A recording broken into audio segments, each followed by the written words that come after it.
All right, so in this video, we want to integrate this ln function over here. So when you have ln functions like this, we have to do it using integration by parts.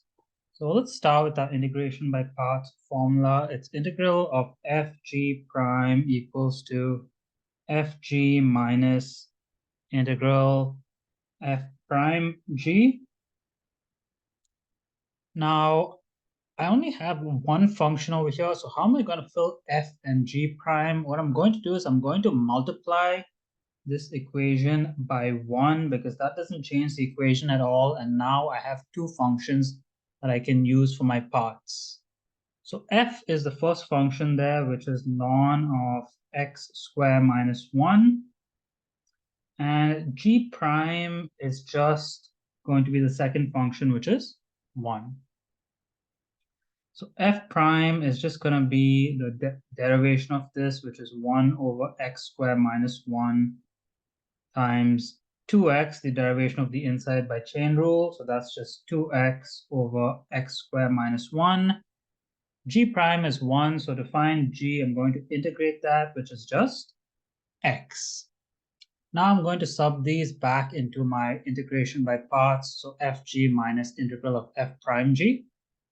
So f times g is just x times this function over here. So x ln x squared minus 1. And then we have minus integral of f prime g. F prime is just this function here, and g is just x. So I have 2x over x squared minus 1 times x. And then I want to put a dx at the end over here because I still have to integrate this function. Next step, I'm just going to simplify this a bit.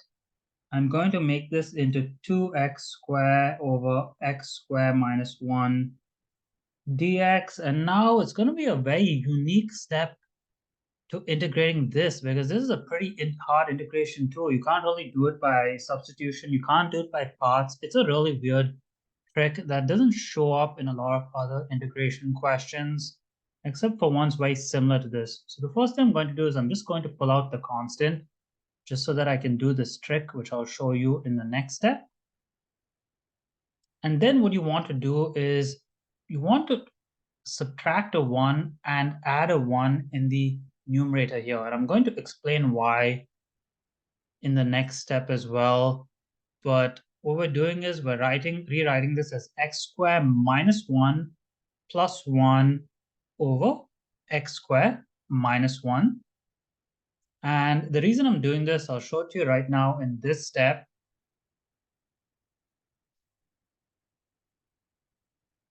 The reason I'm doing this is so that I can split this into x squared minus 1 over x squared minus 1 plus 1 over x squared minus 1 dx. And this is all being integrated over here. So all I did was I split the denominator. And the reason I split the denominator is because now it's really easy to cancel this. That just turns into a 1.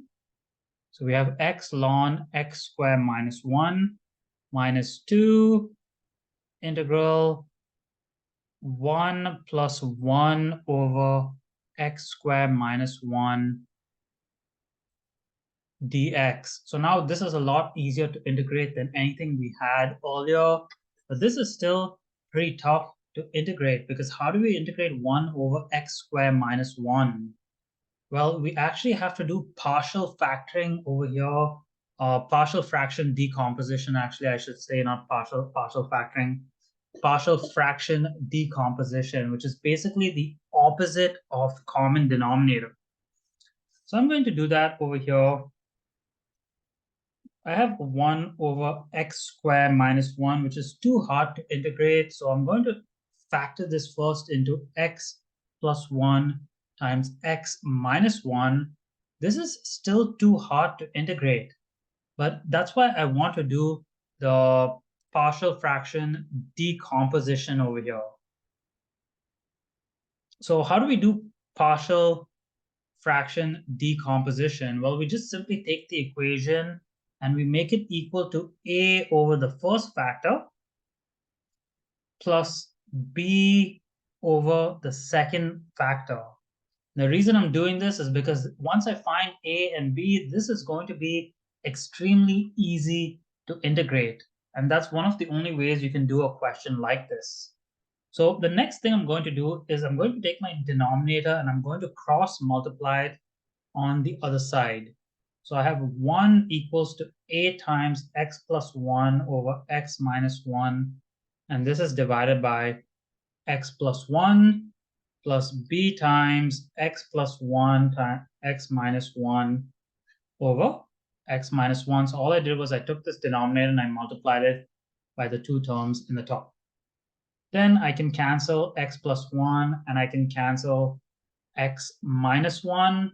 So I have 1 equals to A times x minus 1 plus b times x plus 1.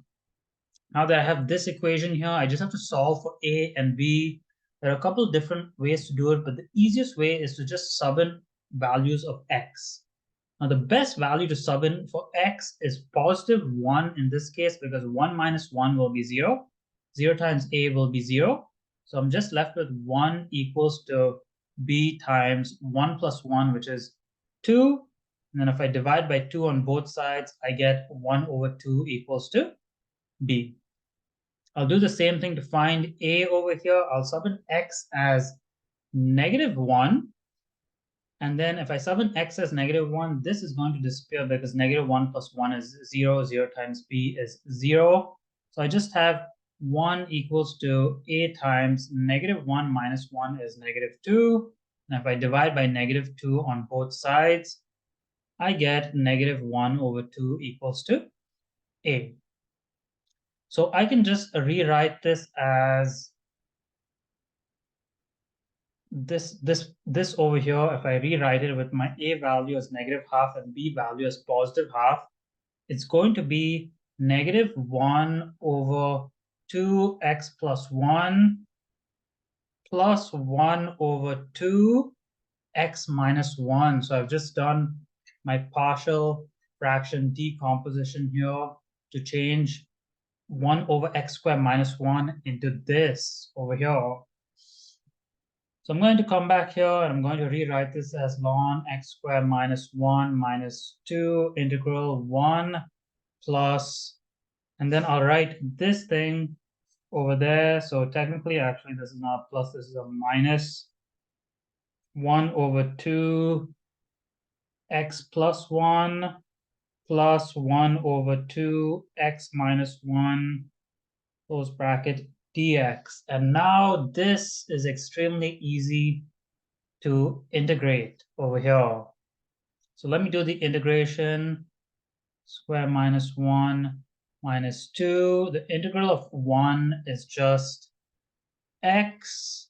Integral of negative 1 over 2x plus 1 is just negative ln x plus 1 divided by 2. Nothing really happens to the 2. It stays in the same place. The derivation of 1 over x plus 1 is ln x plus 1.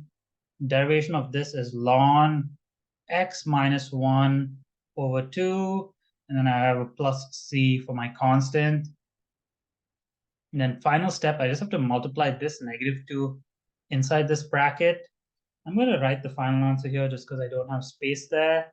It's going to be x ln x squared minus 1 minus 2x plus this negative 2, this 2 and this 2 will cancel. So this is just ln x plus 1 plus this 2 and this 2 will cancel, and it actually turns into a minus because negative times positive is negative ln x minus 1, and then I just have the plus c, and this is my final answer here. Quite a challenging question, but definitely an interesting one.